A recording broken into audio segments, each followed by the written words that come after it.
Good evening students. Previous class में मैंने आपको पॉजिटिव केस से रिलेटेड कुछ एरर से संबंधित क्वेश्चन करवाए थे, तो कुछ तो जानकारी आपको हो ही गई होगी कि इससे रिलेटेड किस किस तरीके की क्वेश्चन और किस किस तरीके की एरर्स रिमूव करते हैं। इनकी रिमूविंग में देखिए, सेंटेंस को पहले आप बढ़िया से पढ़ें। पढ़ने पर देखिए कि जो फोकस आपका पॉसेसिव केस यानी possessive adjective, possessive pronoun, apostrophe S और ऑफ, इतनी चीज़ पर आप फोकस करेंगे। इस सेंटेंस को वन बाय वन देखिए। यहाँ पर लिखा कि your state is rich but my is poor. इस सेंटेंस में देखिएगा कि माई यहाँ पर सब्जेक्ट की तरह रोल कर सकता है, यहाँ पर माई सब्जेक्ट का रोल नहीं कर सकता है। क्यों नहीं रोल कर सकता है? कि माई एक पॉसेसिव एडजेक्टिव है और पॉसेसिव एडजेक्टिव कभी भी अकेला सब्जेक्ट का रोल नहीं कर सकता है। सब्जेक्ट के लिए इसके साथ किसी नाउन का होना कंपलसरी है, तो यहाँ पर इसके साथ नाउन तो नहीं है। इसका मेन यहाँ पर माई सब्जेक्ट का रोल नहीं कर सकता है, तो इसके सब्जेक्ट के लिए या तो पॉसेसिव प्रोनाउन और या पॉसेसिव एडजेक्टिव के साथ किसी नाउन का आना। तो यहाँ तो माई अकेला है, इसलिए माई को रिमूव कर यहाँ पर मैं माइन यूज करेंगे। तो ये सेंटेंस हमारा किस तरह का बनेगा? Your state is rich but mine is poor, क्योंकि पॉसेसिव प्रोनाउन सब्जेक्ट और ऑब्जेक्ट दोनों का किसी भी सेंटेंस में रोल कर लेता है। सेकंड क्वेश्चन में देखिए, एक तरफ से देखिएगा, फॉल्ट आपके सामने नजर आएगा कि देखते हैं कि इसमें कहाँ पर एरर हो सकती है। There was a boys college in my village. Boys college, boys एक नाउन है, कॉलेज एक नाउन है, इन दोनों के बीच पोजीशन सोवर, एक पोजीशन शोविंग के लिए या तो मैं अपस्ट्रोफ एस लगाऊं या सिर्फ अपस्ट्रोफ लगाऊं। तो पोजीशन शोविंग के लिए आपने ये देखा था कि जब कोई सिंगुलर नंबर का नाउन रहता है तो सिंगुलर नंबर के नाउन का किसी दूसरे नाउन के साथ पोजीशन शोविंग के लिए अपस्ट्रोफ एस लगाते हैं, और जब यही हमारा प्लूरल नंबर में रहता है तो सिर्फ अपस्ट्रोफ लगा देते हैं। तो यहाँ पर मैं अपस्ट्रोफ लगाऊंगा कि there was a boys college in my village. Third question को नजर डालिए, who has broken the houses door. यहाँ पर हाउस एक नॉन लिविंग, डोर एक नॉन लिविंग, और यहाँ पर एक पोजीशन सोवर है। इसके बारे में मैंने आपको ये बताया था कि कभी भी जो नॉन लिविंग थिंग्स रहता है इनके साथ अगर कोई पोजीशन सोविंग करानी तो पोजीशन सोविंग के लिए अपस्ट्रोफ एस यूज नहीं करते, बल्कि सिर्फ ऑफ से काम करते, ऑफ से पोजीशन सोविंग कर लेते हैं। तो यहाँ पर हमको लिखना क्या चाहिए था कि who has broken the door of the house. तो यहाँ रिमूव कर who has broken the door of the house, इस तरह से लिखेंगे। नेक्स्ट क्वेश्चन में they were waiting for the train arrival. Arrival और ट्रेन ये दोनों के दोनों नाउन हैं, इनके बीच में पोजीशन सोवर यूज होगा।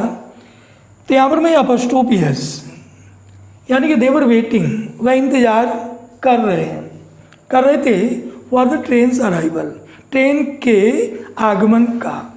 तो यहाँ पर पोजीशन के लिए अपस्ट्रोफ एस यूज करेंगे। What is a today programme. Time expressing word में आपको बताया गया था कि जो सिंगुलर नंबर के टाइम एक्सप्रेसिव वर्ड्स रहते हैं इनके साथ अपस्ट्रोफ एस, वहीं पे जब प्लूरल नंबर का रहता है तो सिर्फ अपस्ट्रोफ। तो व्हाट इज अ टुडेज, तो यहाँ पर मैं टुडेज प्रोग्राम। नेक्स्ट क्वेश्चन में 7 डेज जर्नी। 7 डेज एक टाइम सोवर, जो टाइम सोवर है और ये प्लूरल नंबर में होगा, तो यहाँ पर प्लूरल नंबर के साथ सिर्फ अपस्ट्रोफ लगता है। वहीं पर जब singular number a week journey, a week एक सिंगुलर नंबर, तो हम यहाँ पर a week show, a week's journey लिखेंगे। 7 days journey is a week's journey, a week, इसके बाद apostrophes. Next one, every teacher is expected to carry out his principal orders. यहाँ पर फोकस करें, ये नाउन है, ये प्रिंसिपल और ऑर्डर्स ये दोनों के दोनों नाउन हैं, इनके बीच में पोजीशन शोविंग करना है। तो पोजीशन शोविंग के लिए अपोस्ट्रोफियस,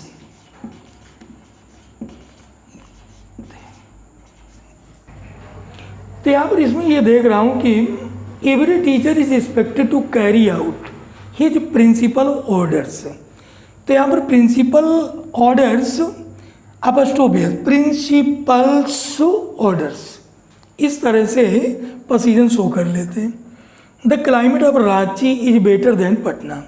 इस क्वेश्चन में ये देखते हैं, क्लाइमेट ऑफ रांची, रांची की क्लाइमेट का पटना से कंपेयर किया जा रहा है, लेकिन जबकि ऐसा नहीं, रांची की क्लाइमेट का पटना की क्लाइमेट से, तो इसको मैं दो तरीके से करेक्ट कर सकते हैं कि the climate of Ranchi is better then that of.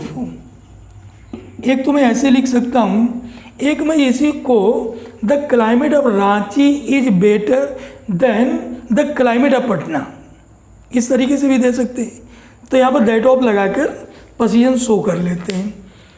Next question में he is a student of 3 years degree course.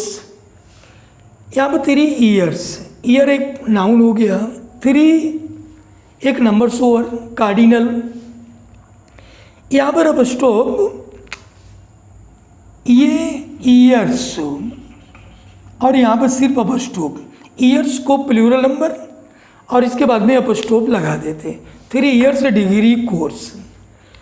Next question में she informed me that she had gone to one of the person's houses and stayed there all night.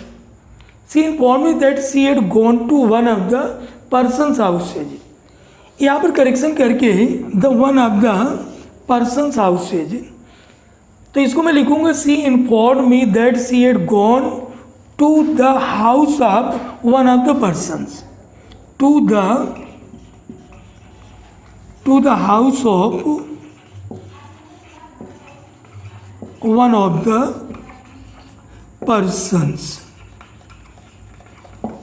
Persons, इस तरह से लिख देते हैं। Next, Ajay and Vijay's fathers are farmers. इसके बारे में मैंने आपको बताया था, इसे पोजीशन शोविंग, एक समझौते को लेकर किसी दो नाउन्स का किसी तीसरे नाउन के साथ अगर साझे के द्वारा एक अधिकार शो कराता है, तो ऐसी स्थिति में बाद वाले नाउन के साथ अपोस्ट्रोफियस, अगर सेपरेट पोजीशन रहता है तीसरे नाउन के साथ, तो ऐसी स्थिति में अपोस्ट्रोफियस दोनों नाउन्स के साथ यूज करते हैं। तो यहाँ पर Ajay and Vijay's fathers are farmers, यानी अजय के भी पिता फार्मर्स हैं और विजय का भी पिता फार्मर है। तो यहाँ पर हमको ये लिखना है कि Ajay's and Vijay's fathers are farmers. तो यहाँ पर जहाँ पर पोजीशन किन्हीं दो नाउन्स का किसी तीसरे नाउन के साथ अलग अलग रहता है, तो अपोस्ट्रोफ दोनों नाउन्स के साथ यूज करते हैं। लास्ट क्वेश्चन है kids works are famous in English literature.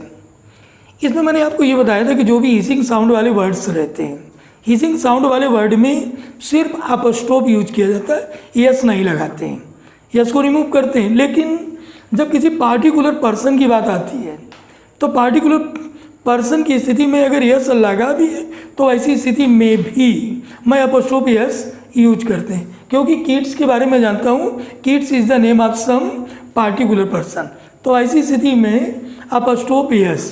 तो यहाँ पर किड्स में सिर्फ अपोस्ट्रोफ नहीं, इसको मैं किड्स